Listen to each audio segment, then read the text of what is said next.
Premjerkungs, labdien! Labdien! Kā jums klājās sīvajā, intensīvajā darba dienā? Kā katru dienu. viņas ir nemainīgi intensīvas. Un kur jūs ņemat enerģiju? Darbdienām. Kas jūs uzlādē? Patiesībā mani uzlādē latviešu tautu. Tas nav patos. Tie cilvēki komentāri, kas privāti uzraksta, uzzvana, pasaka, turpina darīt tā. Tu jūti, ka tu dari pareizas lietas un ka tev ir atbalsts no sabiedrības. Tas dod enerģiju. Brīnišķīgi. Jūs arī Latvijas tautu uzrunājāt. Es konkrēti varbūt jautājumu. Apceļot Latgali, ņemot vērā notikušo, kā saka, krīzes situāciju Latgales reģionā, kā aicinājāt tautu, tomēr neceļojiet uz ārzemēm, apceļojiet dzimtos novadus. Un jūs jūtat, ka ir atbalsts jūsu idejai? Es aizbraucu, mums bija izbraukuma sēde, un es speciāli veltīju laiku pats aizbraukt pie maziem uzņēmējiem, arī pie naktsmītnēm, restorāniņiem. Es prasīju, kā ir.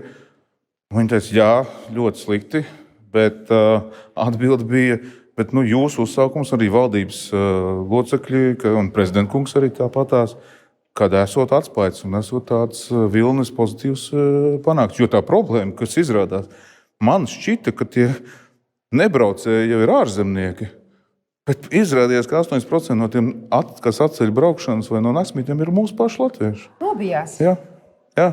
Tāpēc es personīgi arī gribu rādīt piemēru arī ar ģimenes kempera brauciens, kas mums ir tradicionāli ikgadējais ar radiniekiem kopā braukšana, būs uz Latgali. Tas jau ir ieplānots. Jā, ļoti jauki, bet man jums ir tomēr jāpieskarās arī jautājumam par tieši Latgales tēmu. Kāds ir jūsu redzējums vai kā jūs domājat, kā risināt situāciju? Jau izskanēja, ka Latgalē arvien vairāk cilvēku zaudē darbu, ka, pieņemsim, Daugavpilī jau 3 darba vietas faktiski tiks likvidētas šī gada laikā. Un mūsu sadarbības partneris arī, piemēram, Daugavpils lokomotīvu remontu rūpnīca arī grasās uz pusi samazināt strādājušo skaitu.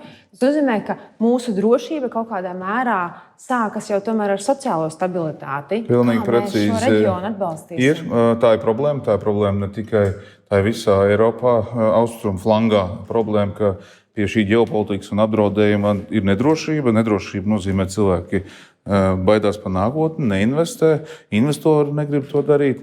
Tāpēc mums īpaši jāpievērš uzmanība. Tāpēc arī sēde notika, mūsu izbraukuma sēde tur, uzrunāt, saprast patiešo. Un es ļoti aktīvi par šo runāju Briselē. Protams, kas nav uzreiz risinājums, bet Briselē mēs esam jau iebūvējuši. Mums izdevies tekstu ielikt iekšā, ka nākošā aploksnē, kas būs Eiropas nauda, mums būs iespēja speciālai programmai tieši pierobežoji. Tā ir Eiropas robeža, bet tas nenozīmē, ka tūlīt rīt. Ja? Bet tas jau ir ielikts. Tas dos mums iespēju finansēt, tieši novirzīt Eiropas fondus tur. Tas ir viens. Nākošais. Militārais sektors nebaidās. Tādā ziņā mēs komponentu ražošanu, šos dronu līgumus ar Ukrainu mums ļauj iespējas izvietot rūpnīcas, tādā veidā darba vietas tieši Latgalē. Tas jau nenozīmē, ka mēs munīciju vai kaut kādas ieroči. Ne. Komponentu ražošana, kas ir nepieciešama apgādēji, loģistikā un visā pārējā Ukrainā, kā piemērs. Nākošais, mēs arī ar prezidentu runājam šos gudro, šīs programmas, nākošās investīciju programmas, kā piesaistīt ārvalstu uzņēmējus, arī bagātus cilvēkus investēt Latvijā. Tādā veidā investējot Latvijā nodokļu režīmu, ko viņi iegūst speciālo nodokļu režīmu, bet to programmu uzbūvē tā, ka viņi investē pierobežā, kā obligātu lietu. Fonds, kurš savukārt līdzekļus ieguldītu mājokļu būvniecībā, loģistikas centru, tad tieši speciāli, ka tas ietu tikai uz pierobežu. Te ir tās metodas, kādā veidā to vajag darīt, jo savādāk mēs nedrīkstam atstāt tukšu telpu, mēs nedrīkstam cilvēkiem nedrošību radīt, jo laba drošība vai stipra drošība ir tikai tad, kad ir stipra ekonomika. Mums nevar būt stipra drošība, ja mūsu ekonomika klibos. Jautājums ir tāds, vai jūs kā premjeras izskatāt iespēju arī tautai izteikt uzsaucienu, atbalstiet vietējos ražotājus? Jo tā arī ir mūsu stiprā ekonomika, kas mūs attiecīgi var balstīt. te man jāpiekrīt, kā Kārls Ulmans kādreiz viens cukuru karot pa vienu cukuru fabriku, otrs pa otru, trešā pa trešo. Es tieši tāpat uzskatu, ka mēs, kad ejam veikalā, parasti un ļoti labi, ka mēs uzlikām tos karodziņus.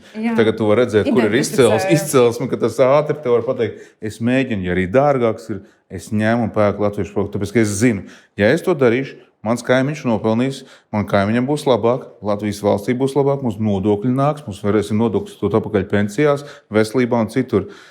Tikai tā mēs nonāksim pie. Ja mēs atdosim naudu uz ārus produktiem, tikai tāpēc, ka mums lētāk ir, mēs paši sev kapu izrokam, tāpēc, ka nauda jau aizies kaimiņiem, ne mums, ne mūsu ražotājiem, ne mūsu kaimiņam, mūsu pašu šeit latvietim.